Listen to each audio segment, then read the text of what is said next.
नमस्कार दोस्तों, स्वागत है आप सभी का। मैं अमित कुमार आप सभी का बहुत बहुत स्वागत करता हूं। आज के सेशन में हम बात करेंगे बाल विकास के उन महत्वपूर्ण प्रश्नों को लेकर के जो कि आपके आने वाले एग्जाम के लिए बहुत ही ज्यादा हेल्पफुल साबित होंगे। आज की इस क्लास में हम बात करेंगे आपसे उन महत्वपूर्ण 30 प्रश्नों को लेकर के जो कि आपके आने वाले उत्तराखंड टेट के एग्जाम यानी कि जो कि आपका 26 अक्टूबर को हो रहा है उस एग्जाम के लिए बहुत ही ज्यादा महत्वपूर्ण होंगे।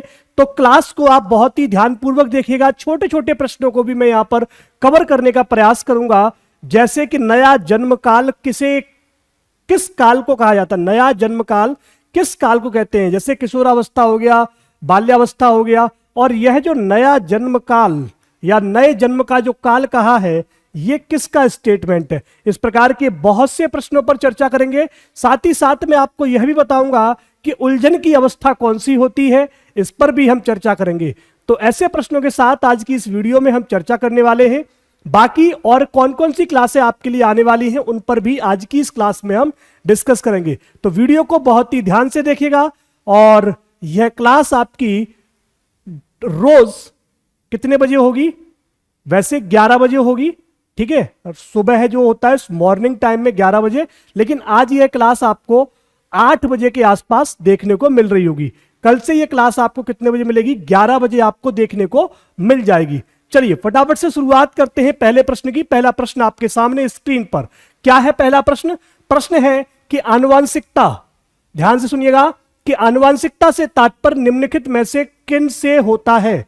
आनुवांशिकता से तात्पर्य जो होता है वह किससे होता है? तो आपको बताना है कि आनुवांशिकता से तात्पर्य किन से होता है।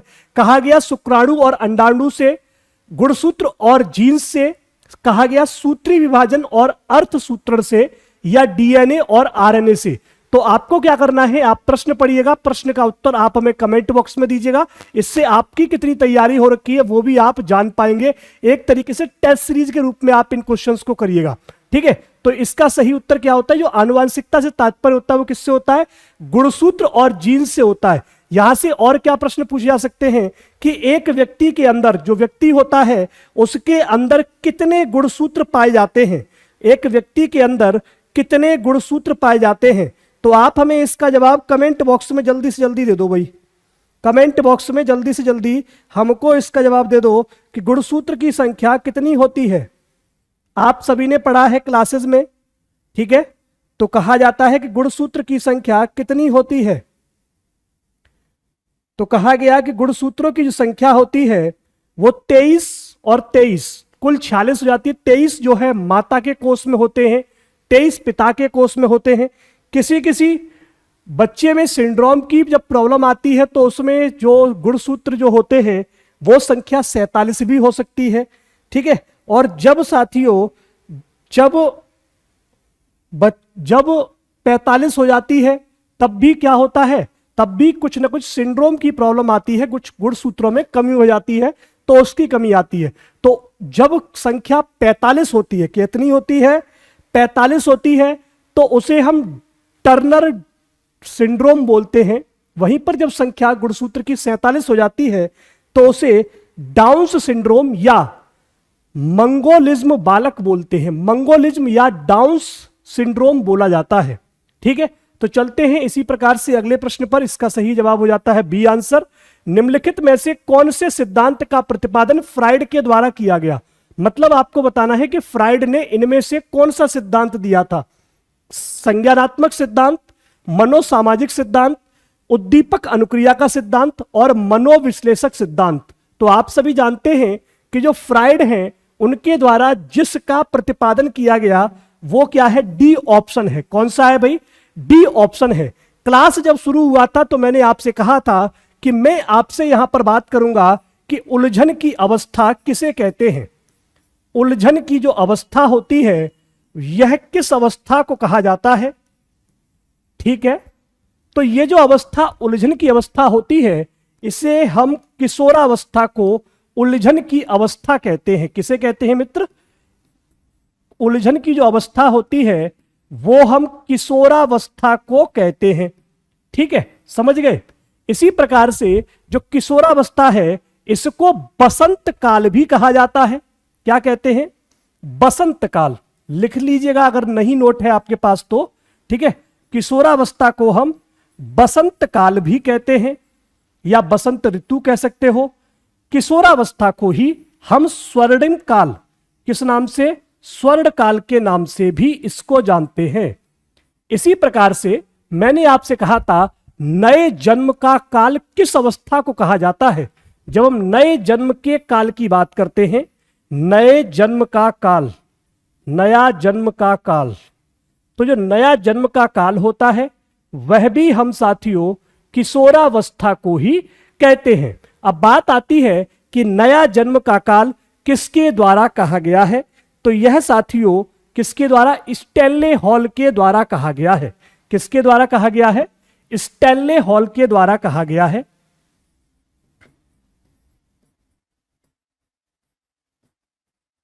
ठीक है। साथ ही साथ किशोरावस्था को हम परिवर्तन की अवस्था भी कहते हैं। आत्मनिर्भर बनने की इच्छा इसी अवस्था के अंदर जागृत होती है। इसी प्रकार से जो विशिष्ट दिखने का जो भाव होता है, विशिष्ट दिखने का भाव भी किशोरावस्था में ही हमें देखने को मिलता है। इसमें साथियों देशभक्ति की भावना प्रबल हो जाती है। संवेग पूरी तरह से किशोरावस्था में अस्थिर हो जाते हैं। साथ ही साथ जो वीर पूजा की प्रवृत्ति होती है वह भी साथियों किशोरावस्था में ही देखने को मिलती है। किसमें देखने को मिलती है? किशोरावस्था में ही हमें वीर पूजा की अवस्था भी देखने को मिलती है। चलते हैं अगले प्रश्न पर। इसी प्रकार से छोटे छोटे प्रश्नों को भी हम यहां पर डिस्कस करते चलेंगे, ठीक है। निम्नलिखित में से मनोसामाजिक सिद्धांत का प्रतिपादन किसके द्वारा किया गया? सिगमंड फ्राइड के द्वारा, एरिक्सन के द्वारा, ईबी हरलॉक के द्वारा, और इनमें से कोई नहीं। आपको बताना है कि मनोसामाजिक सिद्धांत का प्रतिपादन किसके द्वारा किया गया। जब मनोसामाजिक सिद्धांत के प्रतिपादन की चर्चा पर चर्चा की जाए तो आपके दिमाग में आना चाहिए एरिक एरिक्सन के द्वारा। किसके द्वारा? एरिक एरिक्सन के द्वारा इस सिद्धांत का प्रतिपादन किया गया। किसके द्वारा किया गया? एरिक एरिक्सन के द्वारा इस सिद्धांत का प्रतिपादन किया गया, ठीक है। आपसे कहा जा सकता है कि कल्पना की, किसकी? कल्पना की प्रवृत्ति, या हम कहें कि दिवा स्वप्न की प्रवृत्ति किस अवस्था में हमें देखने को मिलती है? तो आप सभी ये कमेंट बॉक्स में बताएं कि जो दिवा स्वप्न की जो प्रवृत्ति होती है वो किस अवस्था में देखने को मिलती है। आपको समझ में आ जाएगा कि दिवा स्वप्न हो या फिर साथियों कल्पना की बाहुल्यता हो, ये दोनों ही टर्म्स जो है वो हमें किशोरावस्था में देखने को मिल जाते हैं। चलते हैं अगले प्रश्न पर कि निम्नलिखित में से कौन सा सिद्धांत विकास से संबंधित नहीं है। आपको बताना है कि इनमें से कौन सा सिद्धांत ऐसा है जो विकास से संबंधित नहीं है। तो आप सभी बताएं फटाफट से, क्या देखने को मिलता है आपको?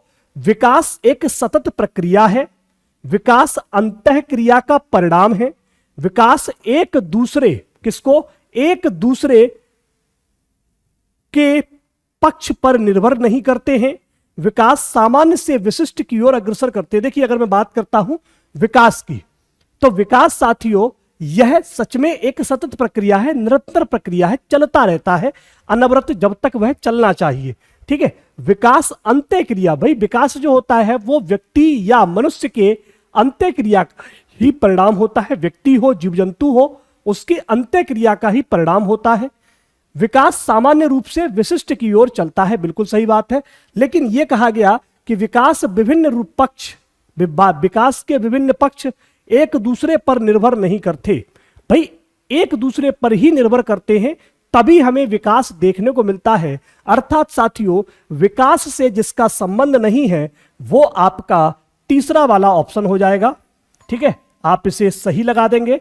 आगे चलते हैं बिना किसी समस्या के। अगला प्रश्न कि एरिक्सन के मनोसामाजिक विकास के सिद्धांत के अनुसार किशोरावस्था की विशेषता क्या है। आपको बताना है कि मनोसामाजिक विकास के सिद्धांत के अनुसार किशोरावस्था की विशेषता क्या है। ऑप्शन दिया है सृजनात्मक बनाम ठहराव, संपूर्णता बनाम हताशा, उद्यमिता बनाम हीन भावना और तदात्मकता बनाम भ्रांति। देखिए इसके ऊपर ना, एरिक्सन के ऊपर मैं एक शॉर्ट वीडियो लेके आऊंगा। शॉर्ट वीडियो वही आपके 1 मिनट का जो वीडियो होता है उसमें मैं आपको बताऊंगा कि जो मनोसामाजिक सिद्धांत हैं उसमें किन किन चीजों को कवर किया गया है। ठीक है, तो आपको इस आंसर को वहां पर क्लैरिफाई करने में आपको बहुत अच्छी मदद मिलेगी। तो इस प्रश्न का जो सही जवाब होता है कि एरिक्सन मनोसामाजिक विकास के सिद्धांत के अनुसार, ठीक है, किशोरावस्था की विशेष अवस्था क्या है, तो वह अवस्था आपकी तादात्मक बनाम भ्रांति हो जाती है, जो कि आपका डी ऑप्शन यहां पर बिल्कुल से सही हो जाता है। फील्ड ऑफ साइकोलॉजी के लेखक कौन है? कहा गया फील्ड ऑफ साइकोलॉजी के लेखक कौन है? ब्रूनर है, गिलफोर्ड है, मैकडूगल है या वॉटसन है? तो यहां पर जो सही जवाब होता है field of psychology. Field of psychology के जो लेखक हैं उनका नाम है गिलफोर्ड। क्या है दोस्तों? उनका नाम है गिलफोर्ड। आंसर मतलब आपका बी ऑप्शन यहां पर बिल्कुल से सही जवाब हो जाता है। एक अध्यापिका कक्षा में कई खिलौनों व चमकीली वस्तुएं साथ में लेकर प्रवेश करती है। यहां पर मैं आपको पढ़ाने आता हूं और कुछ ऐसी सामान लेकर आता हूं जिनका क्लास में मैं आगे उपयोग करने वाला हूं। ठीक है, वो चमकीली वस्तुएं हो सकती हैं, वो ग्लास हो सकता है, वो फ्लास्क हो सकता है। ठीक है, संभव है वह जिस आयु वर्ग के विद्यार्थियों को पढ़ाती हैं वह आयु वर्ग कौन सा होगा। और मैं खिलौने लेकर आता हूं भाई, तो खिलौने किस उम्र के बच्चों को पसंद आते हैं? शिशु हो सकता है, उत्तर बाल्यावस्था हो सकती है, पूर्व बाल्यावस्था हो सकती है, किशोरावस्था। देखो एक चीज तो क्लियर हो रही है कि किशोरावस्था तो बिल्कुल नहीं होगी। ठीक है, फिर बात आती है कि सर बाल्यावस्था हो सकती है, फिर बात आती है कि जो बाल्यावस्था है वो हो सकती है क्या? तो यहां पर शिशु कोई अवस्था नहीं है। उत्तर बाल्यावस्था में जो बालक होता है वो लगभग किशोर की तरफ बढ़ जाता है, तो यह भी नहीं होगा। यहां पर जो उत्तर होगा वो आपका बी ऑप्शन हो जाएगा, पूर्व बाल्यावस्था। ठीक है, यहां पे ऑप्शन ध्यान रखिएगा, पूर्व बाल्यावस्था। ठीक है, बी ऑप्शन पूर्व बाल्यावस्था। ए बी सी नहीं लिखा हुआ, ए सी बी डी लिखा हुआ है। ठीक है, तो ध्यान रखिएगा इस चीज का, पूर्व बाल्यावस्था होगी। ठीक है, जो कि आपकी उम्र जो होती है वो उम्र हम लगभग 5 साल से 9 साल के आसपास निकाल के लाते हैं। ठीक है, आगे चलते हैं। श्रेष्ठा हर समय अपनी साज सज्जा पेटिका को कांच के सामने खड़ी रहती है। वो क्या करती है? वो ये करती है कि जो उसकी पेटिका है उसको लेकर के वो कहां खड़ी रहती है? वो कहां खड़ी रहती है? वो भाई शीशे के सामने खड़ी रहती है। उसके जिस अवस्था में होने की संभावना है वो किस अवस्था में पहुंच चुकी है, मतलब उसको अब सजने संवरने का शौक लगने लगा है। तो ऐसी अवस्था किस आयु या किस उम्र के बच्चों में देखने को मिलती है? तो आपको यह बताना होगा। कहा गया उत्तर किशोरावस्था में, प्रौढ़ावस्था में, बाल्यावस्था में, शैशवावस्था में। तो यहां पर जो इसका सही जवाब हो जाता है वो है उत्तर किशोरावस्था। कौन सी भैया? उत्तर किशोरावस्था। अब बात आती है कि जो किशोरावस्था होती है, क्या होती है दोस्तों? किशोरावस्था होती है वो हम किस अवस्था को लेते हैं? इसी अवस्था को हम एज ऑफ ब्यूटी कहते हैं। क्या कहते हैं? इसी अवस्था को हम एज ऑफ ब्यूटी कहते हैं। और इसमें जो उम्र होती है वो लगभग 11 से 13 वर्ष के जो बच्चे होते हैं। ठीक है, कौन से? 11 से 13 वर्ष के जो बच्चे होते हैं, बच्चियां होती हैं, उनको हम इसमें काउंट करते हैं। और ये जो है, ये जो उम्र होती है लड़कियों में, ठीक है, लड़कियों में 11 से 13 होती है, वहीं पर लड़कों में साथियों यह उम्र 12 से 14 होती है। अगर लड़कियों की बात करें तो ये उम्र जो है वो 11 से 13 वर्ष होगी, वहीं पे लड़कों में जो है यह उम्र साथियों 12 से 14 होती है। किसमें होती है? ये उम्र होती है लड़कों के अंदर। इस उम्र को हम क्या कहते हैं? इस उम्र को हम एज ऑफ ब्यूटी कहते हैं। समझ में आ गई बात? एज ऑफ ब्यूटी कहा जाता है। ठीक है, ये लड़कियों में ये जो प्रवृत्ति होती है वो तेजी से बढ़ती है। ठीक है, हो गया भाई, हो गया। जीवन का सबसे कठिन काल किसे कहा जाता है? तो जीवन का सबसे कठिन काल, जीवन का सबसे कठिन काल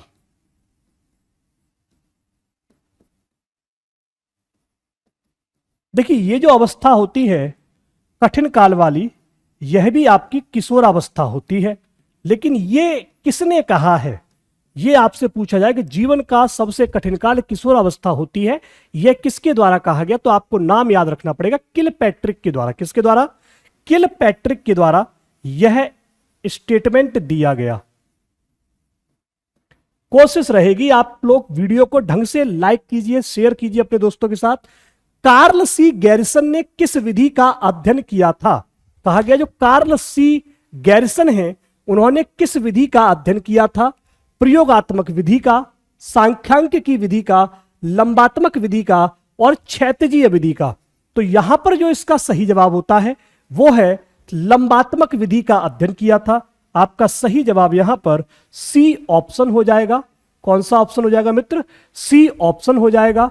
चलते हैं अगले प्रश्न की ओर, और अगला प्रश्न है कि फ्राइड ने मनोलैंगिक विकास की कितनी अवस्थाएं बताई हैं? फ्राइड ने मनोलैंगिक विकास की कितनी अवस्थाएं बताई हैं? कहा गया 7 बताई हैं, 5 बताई हैं, 6 बताई हैं या 2 बताई हैं। देखिए जितने भी साथी यहां पर जुड़ रहे हैं, जो शॉर्ट वीडियो के आपको नोटिफिकेशन नहीं मिलते हैं, तो आप शॉर्ट वीडियो के नोटिफिकेशन भी आप क्या कीजिए, आप क्या करेंगे, उनको जाकर देख लिया कीजिए। शॉर्ट वीडियो 1, 2, 3 इतनी वीडियो डेली पड़ेंगी, आप उनको जाके देखेंगे तभी आपको चीजों में मजा आएगा।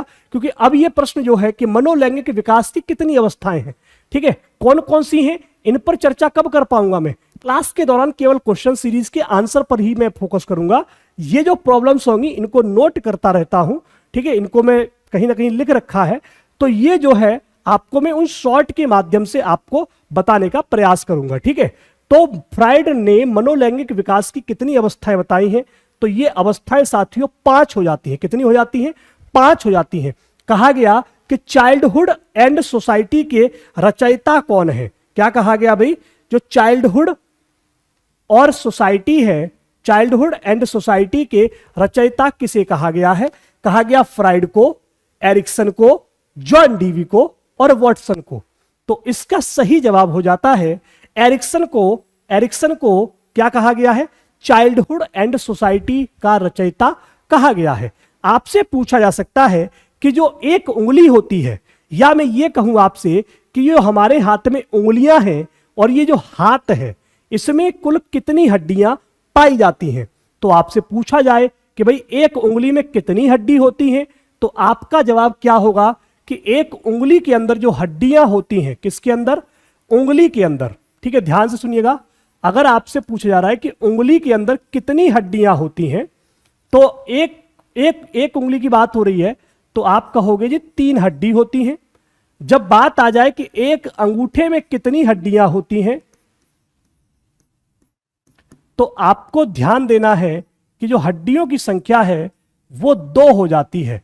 अब आपसे पूछा जाए कि एक जो हाथ होता है, इसमें 4 उंगली और 1 अंगूठा होता है, कुल कितनी हड्डियां होती हैं? हाथ में कुल हाथ की उंगली, अंगूठा, ठीक है, उंगली और अंगूठा में हड्डी।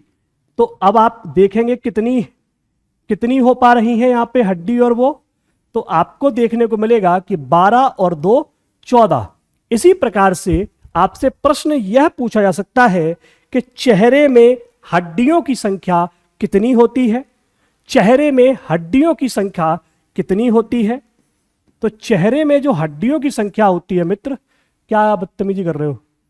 चेहरे में हड्डियों की संख्या कितनी होती है? यह प्रश्न आपके लिए महत्वपूर्ण है। इसी प्रकार से आपसे कहा जा सकता है खोपड़ी में, किसमें? खोपड़ी में, ठीक है, खोपड़ी में जो हड्डियों की संख्या होती है वो कितनी होती है? तो यहां पे आप नोट करेंगे जी, यहां पर आपकी होती है जी 14। ये दोनों संख्या आपकी कितनी होगी? 14। लेकिन मैंने बात की किसकी? खोपड़ी की। तो खोपड़ी में जो आपकी हड्डियों की संख्या होती है वो 8 होती है। जब आपसे पूछा जाए कि कपाल में हड्डियों की संख्या कितनी होती है, तो आप वहां पर जवाब देंगे कि कपाल में जो हड्डियों की संख्या होती है वो 16 होती है। कितनी होती है भाई? 16 होती है, ठीक है, समझ गए। अब बात आती है कि फ्राइड ने जो मनोलैंगिक विकास की जो अवस्थाएं बताई थी वो कौन कौन सी बताई थी? तो आप लिखिएगा, अपने पास लिखना चाहे तो लिखिए, नहीं तो सुन लीजिए। मुखी अवस्था, गुदी अवस्था, लैंगिक अवस्था, जननेंद्रिय अवस्था और अदृश्यता अवस्था किस किस उम्र की कहा गया है, तो इस पर हम आपको शॉर्ट वीडियो में आपको बताएंगे। शॉर्ट वीडियो जाके जरूर देखिएगा। चलते हैं, उलझन की अवस्था किसे कहते हैं। अभी अभी मैंने बताया था आपको कि उलझन की अवस्था हम किसे कहते हैं, कहा गया था किशोरावस्था को, लेकिन यहां पर ऑप्शन उन्होंने बदल दिए तो भी आपको एक ही ऑप्शन मिल रहा है कि पूर्व किशोरावस्था। ठीक है, समझ गए। आगे चलते हैं, टैक कार्यक्रम अधिकांश किस प्रकार के बालकों के शिक्षण के लिए प्रयोग किया जा सकता है। श्रवण बाधित बालक, मेधावी बालक, ऑटिज्म बालक और बौद्धिक अक्षमता वाले बालक। तो ये जो आपका उत्तर है, इसका सही जवाब ऑटिज्म वाले बालक हो जाता है। ठीक है, कौन से वाले? ऑटिज्म वाले बालक हो जाता है। चलते हैं, छद्म परिपक्वता काल किसे कहते हैं। छद्म परिपक्वता काल किसे कहते हैं? पूर्व किशोरावस्था को। मतलब ऐसी परिपक्वता लगने लगती है बच्चे को कि मैं अब पूरी तरह से परिपक्व हो गया हूं, लेकिन वो होता नहीं है। और वो अवस्था आपकी कौन सी होती है? उत्तर बाल्यावस्था होती है। आगे चलते हैं, निम्न में से कौन सी अवधि यौवन आरंभ, एज ऑफ ब्यूटी कहलाती है। एज ऑफ ब्यूटी, अभी अभी मैंने आपको बताया था कि एज ऑफ ब्यूटी किस अवस्था को कहते हैं। ठीक है, एज ऑफ ब्यूटी जो होती है वो किस अवस्था को कहते हैं, ये बात अभी अभी मैंने आपको बताई थी। तो कौन सी अवस्था होती है? तो यहां पर आप समझिए 1719 लिखा हुआ है। ठीक है, ये उम्र नहीं है। जो एज ऑफ ब्यूटी की जो उम्र होती है वो अभी अभी मैंने आपको कमेंट बॉक्स में बताई, वो उसमें बताई थी 11 से 13। लड़कियों में एज ऑफ ब्यूटी की शुरुआत हो जाती है। ठीक है, यहां पे बात हो रही है कि यौवन आरंभ कब शुरू हो जाता है। तो वो आप जब लास्ट स्टेज में किशोरावस्था में पहुंच जाते हो, तब तक एक बच्चे के अंदर वो चीजें पूरी तरह से डेवलप हो जाती हैं, तो हमें वो चीजें देखने को मिलने लगती हैं। ठीक है, चलिए चलते हैं अगले प्रश्न पर। अगला प्रश्न है आप सभी के लिए, लेकिन उससे पहले क्लास समझ लीजिए। आपकी संस्कृत की क्लास मेरे द्वारा कितने बजे चल रही है? वो क्लास मेरे द्वारा 9:30 बजे चलाई जा रही है। संस्कृत की क्लास 30 क्लासें इसमें हो चुकी हैं। बहुत से बच्चे कमेंट करते हैं कि सर संस्कृत की क्लास नहीं हो रही है, तो ये आपकी क्लास हो रही है। हिंदी की क्लास अर्चना मैम के द्वारा लगातार ली जा रही है, जिसमें उन्होंने बहुत से टॉपिक कवर किए हुए हैं। ठीक है, और आप आज भी जाकर के शाम को 7 बजे जाकर के वो क्लास आप ले सकते हैं। ठीक है, वीडियो को लाइक और शेयर जरूर किया कीजिए। निम्नलिखित में से कौन सा मानव विकास का सिद्धांत नहीं है? सामान्य से विशिष्ट की ओर, क्रमिकता, विलोमीयता और निरंतरता। अगर हम बात करते हैं 16वें प्रश्न की, तो इसका जो है विलोमीयता, यह साथियों मानव विकास का सिद्धांत नहीं है। चलते हैं, ब्रिजेज के अनुसार उत्तेजना भाग है किसका? संवेगात्मक विकास का, सामाजिक विकास का, मानसिक विकास का और शारीरिक विकास का। तो अगर हम बात कर रहे हैं ब्रिजेज की, तो ब्रिजेज में साथियों, जो ब्रिजेज के अनुसार उत्तेजना किसका भाग है? यह भाग है संवेगात्मक विकास का। आपका सही जवाब ए ऑप्शन हो जाता है। चलते हैं अगले प्रश्न पर कि एरिक्सन के अनुसार बच्चों का मनोसामाजिक विकास 8 चरणों में होता है। कक्षा 3 का एक छात्र विकास के किस चरण से मेल खाता है? यहां पर जो एरिक्सन ने जो भी आपके बताए ना, तो वो कह रहा है कि भाई 8 चरणों में तो विकास होता है, कक्षा 3 में बताओ कि वह किस चरण में मेल खाता है। तो यह मेल खाता है दोस्तों परिश्रम बनाम हीनता में। किसमें बेटा? परिश्रम बनाम हीनता से वह मेच खाता है। पारिस्थितिकीय सिद्धांत के अनुसार मूल्य किस तंत्र में आते हैं? जब पारिस्थितिकी तंत्र की बात होती है, तो ये जो मूल्य आते हैं, आपको ऑप्शन दिए हुए हैं, बताइए कौन सा जवाब सही होगा। माइक्रो सिस्टम, मैक्रो सिस्टम, एक्सो सिस्टम और मेजो सिस्टम।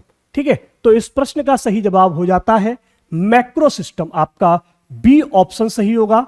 निम्नलिखित कथनों में से कौन सा विकास एवं अधिगम के बीच के संबंध का सही प्रकार सूचित करता है? तो आपको इसका जवाब देना है विकास और अधिगम अंतः संबंधित और अंतः निर्भर होते हैं। विकास एवं अधिगम संबंधित नहीं है। अधिगम विकास की ध्यान किए बिना घटित होता है। अधिगम की दर विकास की दर से काफी अधिक होती है।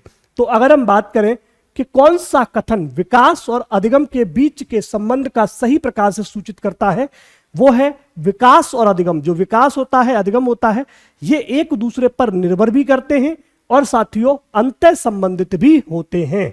ठीक है, तो आपका सही जवाब क्या हो जाएगा? बी ऑप्शन यहां पे हो जाता है। आपने कितने प्रश्नों को सही किया है आप हमें कमेंट बॉक्स में कमेंट करके जरूर बताइएगा। मिलते हैं नए क्लास में, कंप्लीट कर लेते हैं 30 क्वेश्चन। ठीक है, प्रगतिशील शिक्षा में बच्चों को किस प्रकार से देखा जाता है? खाली स्लेट के रूप में, छोटे वयस्कों के रूप में, निष्क्रिय अनुकारकों के रूप में और सक्रिय अनुवेशक के रूप में। तो आपको बताना है कि जो आपका प्रगतिशील शिक्षा में बच्चों का विकास होता है वो किस रूप में देखने को मिलता है। तो यह हमें साथियों सक्रिय अन्वेषकों के रूप में देखने को मिलता है। इसी प्रकार से अगर हम बात करें कि लेव वाइगोत्स्की के अनुसार अधिगम एक अनुबंधित गतिविधि है, एक सामाजिक गतिविधि है, एक व्यक्तिगत गतिविधि है या एक निष्क्रिय गतिविधि है। तो लेव वाइगोत्स्की के अनुसार यहां पर जो सामाजिक गतिविधि है क्या है? जो अधिगम है वो सामाजिक गतिविधि है। वह अवधि जो वयस्कता के संक्रमण की पहल करती है उसे क्या कहते हैं? ऐसी कौन सी अवस्था होती है जो वयस्कता के संक्रमण की पहल करती है? उस अवस्था को हम साथियों किशोरावस्था के नाम से जानते हैं। एक प्रारंभिक कक्ष में एक बालक बालिका अपने साथ जो अनुभव लाते हैं, ठीक है, जो भी अनुभव, जब बच्चा पहली बार स्कूल आता है, विद्यालय आता है, तो वो कुछ ना कुछ अनुभव जरूर लेकर आता है। तो उस अनुभव के लिए कहा गया है कि उन्हें शामिल कर उनका संचय करना चाहिए। बिल्कुल सही है। उन्हें अस्वीकार कर देना चाहिए। देखिए ये गलत है, अस्वीकार, उनकी उपेक्षा और उन पर ध्यान नहीं देना चाहिए। हमें उनकी जो भी अनुभव लेके आया है हमें उनका संचय करना चाहिए, जिससे कि हमें उसके बच्चे की जो नॉलेज है उसके बारे में पहले से पता हो। चलते हैं कोहल वर्ग के अनुसार एक बालक के नैतिक विकास कौन से स्तर में वह नैतिक मूल्यों का अभ्यंतीकरण प्रदर्शित नहीं करता है। और बालक के लिए कहा गया, ठीक है, बालक के लिए कहा गया आपसे कि बालक के नैतिक तर्क बाह्य पुरस्कार और दंड से नियंत्रित रहते हैं। तो इसका है आपका सही जवाब ए ऑप्शन। कौन सा होगा? A option, A option, A option. आप लोग लगाओ भाई, कौन सा होगा? A option. पूर्व परागत जो अवस्था है उसमें कहा गया कि बालक जो है वो नैतिक विकास का दोस्तों आंतीकरण नहीं करता है और बाह्य पुरस्कार और जो भी होते हैं उसको नियंत्रित करते हैं। बालक की विवेचना तार्किक नहीं है और यह अंतर्ज्ञान पर आधारित होती है। बालक जो है, बालक की जो विवेचना है वो कहा गया कि वो तार्किक नहीं है, अंतर्ज्ञान पर आधारित है, ना कि व्यवस्थित तर्क पर। पियाजे के अनुसार संज्ञानात्मक विकास की यह कौन सी अवस्था कहलाती है? ये जो अवस्था कहलाती है वो आपकी पूर्व क्रियात्मक अवस्था कहलाती है। कौन सी? पूर्व क्रियात्मक अवस्था कहलाती है। चलते हैं अगले प्रश्न पर कि एक बालक जिसे मानव के संपर्क से पृथक बड़ा किया गया है, मतलब मानव के संपर्क में नहीं आने दिया गया है, उसे अलग से क्या किया गया है? बड़ा किया गया है। ठीक है, प्राय दीर्घ काल तक अत्यधिक भाषा की कमी को दर्शाता है, जो बाद में भाषा उद्भाषण अनुभवों द्वारा पूर्ण बिरले ही की जाती है। तो ये कौन सी अवस्था होगी आपकी? इस अवस्था को क्या नाम देते हैं? इस अवस्था को हम नाम देते हैं अंतःक्रियावादी अवस्था। ठीक है, अंतःक्रियावादी अवस्था। ठीक है, बालकों की सामाजिक दक्षता के विकास के लिए निम्नलिखित में से कौन सी परवरिश शैली अत्यधिक प्रभावशाली होती है? तो वह जो आपकी शैली होती है वो प्राधिकारक शैली होती है। चलते हैं अगले प्रश्न पर कि विकास के संबंध में निम्नलिखित में से कौन सा सार्थक तथ्य है? कहा गया इनमें से कौन सा तथ्य सार्थक है? तो आपको बताना है कि इनमें से कौन सा तथ्य साथियों सार्थक है। फटाफट से बताने का प्रयास करेंगे। यह पूर्वानुमान के अनुसार नहीं होता, यह आनुवांशिक की और वातावरण की अंत्यक्रिया का परिणाम है, सभी व्यक्ति समान दर से विकास करते हैं और आपसे सीधा सा बात कही गई कि विकास विशिष्ट से सामान्य की ओर अग्रसर होता है। तो जो संबंध होता है, ठीक है, विकास के लिए कौन सा तथ्य सही है? वो है आपका आनुवांशिकी और वातावरण अंत्यक्रिया का परिणाम होते हैं। ठीक है, चॉम्स्की के अनुसार भाषा अर्जित करने की एक अंतर्जात क्षमता है जो मानव को जैविक वंशगति के फलस्वरूप प्राप्त अद्वितीय क्षमता है। इसको क्या कहा जाता है? इसको भाषा स्वीकार इच्छा के नाम से जाना जाता है।